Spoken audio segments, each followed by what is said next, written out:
దేవుని స్తోత్రము. నా పేరు గ్రేసి పెద్దపల్లి. మరి గుడ్ ఫ్రైడే దినమున 7 మాటల గురించి మనం మాట్లాడుకుంటాము.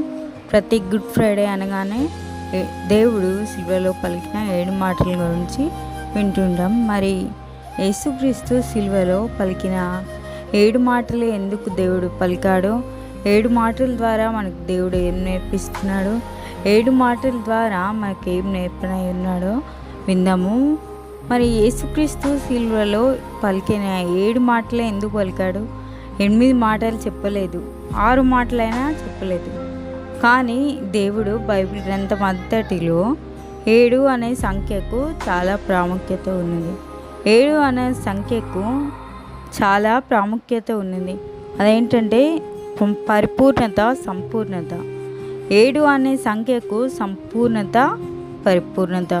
మరి మన యొక్క భక్తి జీవితాన్ని గమనించుకున్నట్లయితే మన యొక్క భక్తి జీవితం సంపూర్ణంగాను పరిపూర్ణంగాను ఉండాలని దేవుడు కోరుకుంటున్నాడు. ఈ గుడ్ ఫ్రైడే దినమున పరిశుద్ధాత్మ దేవుడు మనతో మాట్లాడుతున్న మాట ఏమిటంటే, పరిశుద్ధాత్మను కలిగి మన యొక్క భక్తి జీవితంలో మన యొక్క భక్తి అనేది సంపూర్ణమైన భక్తిగా మన నుండి పరిశుద్ధాత్మ దేవుడు భక్తిని సంపూర్ణంగా చేసుకోమని పరిశుద్ధాత్ముడు మనతో మాట్లాడుతున్నాడు. మరి ఉదాహరణ చూసుకున్నట్లయితే మానవ శరీరంలో అనేక అవయవములు ఉన్నవి. ఆ అవయవంలో ఒక్కటి అయినను లేకపోతే అది మనకి ఎంతో కష్టంగా ఉంటుంది. మన అవయవాలు ఒక చెయ్యి లేదనుకో, లేకపోతే ఒక కాలు లేదనుకో, లేకపోతే ఒక కన్ను లేదనుకో, లేకపోతే ఒక చెవి లేదనుకో, ఏది లేకున్నా మనకు చాలా కష్టం. ఏది లేకున్నా చాలా కష్టము. ఆ వ్యక్తి ముక్తమోకేనా అని అంటారా ఎవరన్నా? లేదు, ఆయనకి ఏదో ఒక లోపం కలిగి ఉంది. అట్లానే మన యొక్క భక్తి జీవితంలో కూడా చూసుకున్నట్టయితే మన యొక్క భక్తి జీవితాన్ని గమనించుకోవాల్సింది మనమే. మనలో ఏ లోటు ఉంది, ఏ లోపం ఉంది. మరి గుడ్ ఫ్రైడే దినమున దేవుడు నీ నుండి నా నుండి కోరుకుంటున్న మాట ఏమిటంటే, కోరుకుంటున్న విషయం ఏమిటంటే, మన యొక్క భక్తి జీవితంలో సంపూర్ణతను, పరిపూర్ణతను కోరుకుంటున్నాడు. ఈరోజు మనము మరి దేవుడు మనకైతే మన కోసం అయితే చనిపోయాడు, తిరిగి లేచాడు. అదేవిధంగా ఆయన చనిపోయిన ఆ మరణం యొక్క ఆ మరణానికి మనం విలువనిస్తున్నామా? విలువనిచ్చిన వారమైతే మన యొక్క భక్తి జీవితాన్ని సంపూర్ణంగాను పరిపూర్ణంగాను చేసుకుందాం.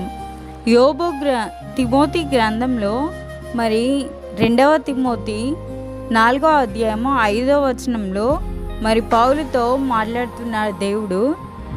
2వ తిమోతి 4వ అధ్యాయము 5వ వచనంలో నీ పరిచర్యను సంపూర్ణంగా చేయుము అని తిమోతికి చెప్తున్నాడు. మరి దేవుడు ఈరోజు నీతో నాతో కూడా చెప్తున్నాడు, నీకు ఇచ్చిన పని అనగా దేవుడు మనకు ఒక పని ఇచ్చాడు. ఏం పని? మన యొక్క భక్తి జీవితం సరైనదిగా ఉండి ఆయన స్తుతించడమే ఆయన మనకిచ్చిన పని, ఆయన మనకిచ్చిన పరిచర్య. ఆ యొక్క పరిచర్యను సంపూర్ణంగా చేయము అని తిమోతితో మాట్లాడుతున్నాడు. అదేవిధంగా నీకు నాకు కూడా సెలవిస్తున్నాడు. మరి దేవుడు సిలువలో పలికిన 7 మాటలు 7 ఎందుకు పలికిండు అంటే సంపూర్ణతకు పరిపూర్ణతకు గుర్తుగా ఉన్నది. అదే విషయాన్ని పరిశుద్ధాత్మ దేవుడు వాక్యాన్ని వింటున్న ప్రతి ఒక్కరితో మాట్లాడుతున్న మాట ఏంటంటే, సంపూర్ణమైన భక్తి జీవితం మన నుండి కోరుకుంటున్నాడు. ఈ చిన్న వాక్యం మన జీవితంలో నెరవేర్చబడును గాక. ఆమేన్.